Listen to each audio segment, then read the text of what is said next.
Hello friends. Om Shanti. मैं हूँ श्रद्धा। आज आपके लिए फिर एक नई मोटिवेशनल स्टोरी लेकर। दोस्तों, आज की जो हमारी कहानी है उसका नाम है कन्हैया के आभूषण।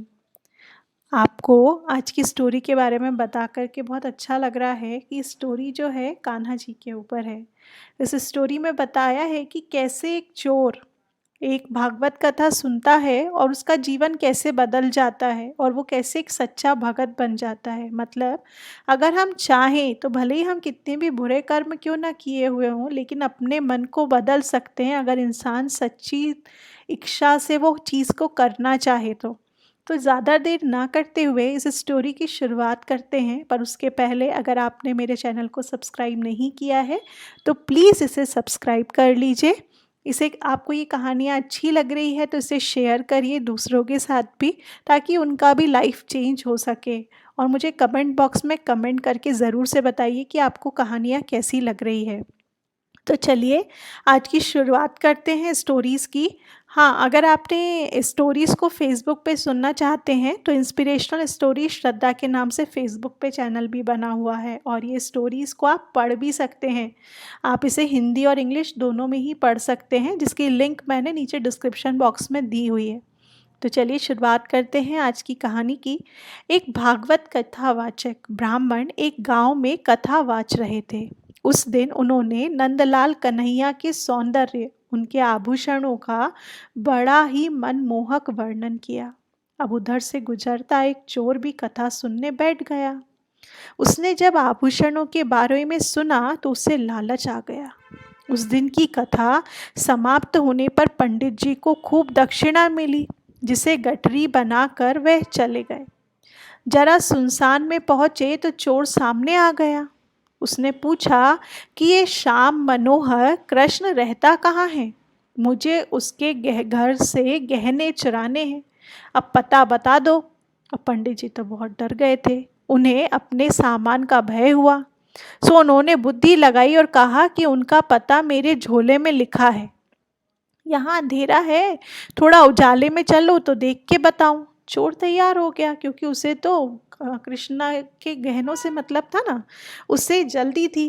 पंडित जी ने और चतुराई की, अपना बोझा उसके सिर पर लाद दिया और ऐसे स्थान पर पहुंचकर रुके जहां लोगों की आवाजाही ज़्यादा थी। फिर उन्होंने थैले में से पोथी खोली, देखने का थोड़ा सा नाटक किया, फिर विचार करके बोले वृंदावन चले जाओ।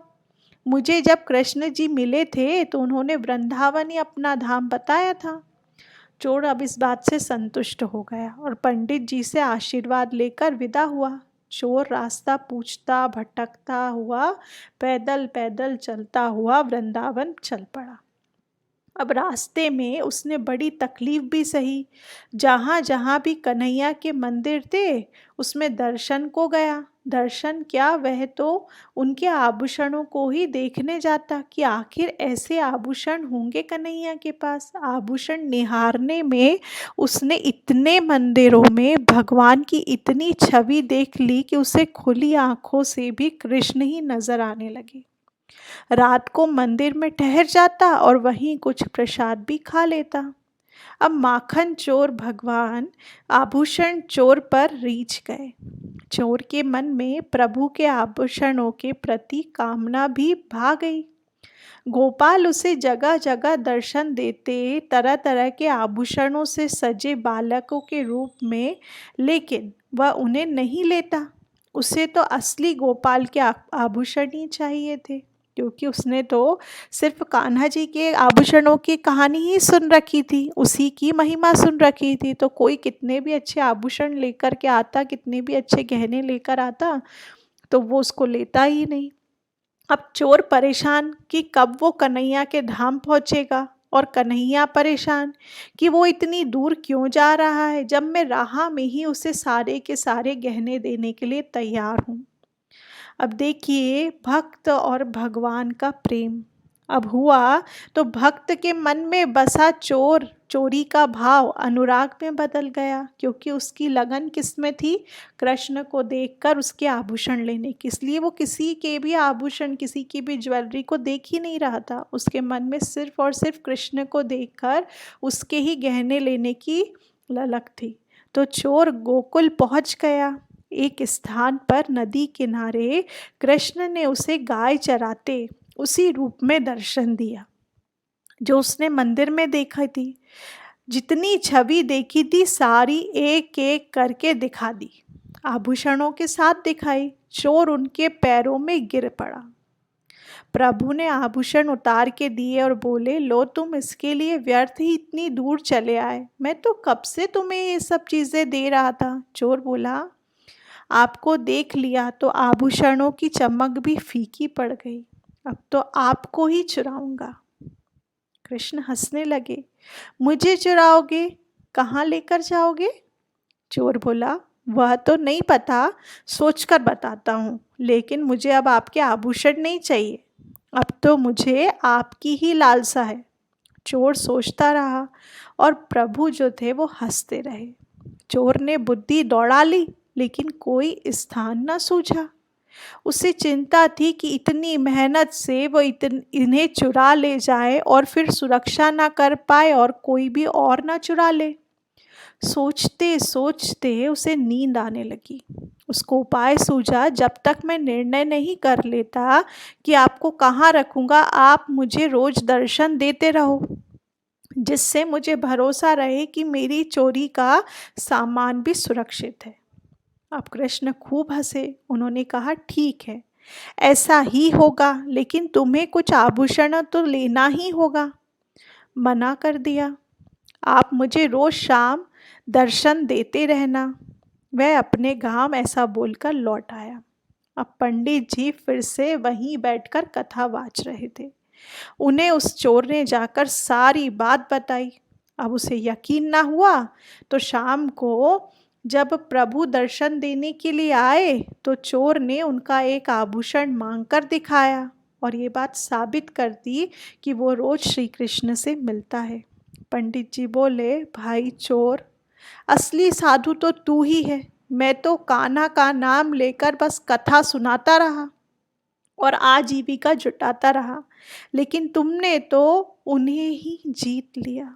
कितनी गहरी बात है दोस्तों कि आज अगर चाहे तो भक्त भगवान को अपने वश में कर सकता है। जो चोर उनके आभूषणों के लालच में उन आभूषणों को चोरी करने के लिए, उन्हें लूटने के लिए वृंदावन गया था, लेकिन खुद ही लुट कर आ गया। उस प्रेम में, उस परमात्मा के प्रेम में, उस प्रभु के प्यार में, उस मनमोहक छवि में खुद ही गुम होकर आ गया और उसने कृष्ण को अपने प्यार के बंधन में बांध लिया, क्योंकि दिन और रात उसे सिर्फ और सिर्फ कृष्ण ही दिखाई दे रहा था। उसे किसी और के जेवर लूटने की ललायत नहीं थी। उसे किसी और का सामान लूटने की वो ये नहीं थी कि गंदी इच्छा हो कि मैं किसी और का भी सामान लूट लूँ, मुझे वो तो मिलेगा ही, सब मिलेगा, वो तो मैं जाके ले लूँगा, ये भी मिल रहा है तो ये भी ले लूँ। लेकिन उसने सच्चे दिल से चोरी भी करना चाहिए तो सच्चे दिल से करना चाहिए और परमात्मा को अपने प्यार के बंधन में बांध लिया। तो दोस्तों, परमात्मा को पाना बहुत कठिन नहीं है, उसे ढूंढना बहुत मुश्किल नहीं है। सिर्फ सच्चे दिल की, सच्चे प्यार की, सच्ची आस्था की ज़रूरत है। आप चाहें तो बड़े बड़े कार्य को भी साधारण रूप से उसी परमात्मा से करवा सकते हैं। चाहे आप अल्लाह को मान रहे हो, चाहे गॉड फादर को, चाहे एक ओमकार को, चाहे किसी भी देवी देवता को, लेकिन आप हर एक उस परमात्मा को अपने बंधन में बांध सकते हैं। सिर्फ ज़रूरत है तो सच्ची लगन की, उस पर विश्वास की और सच्चे प्यार की। ओम शांति।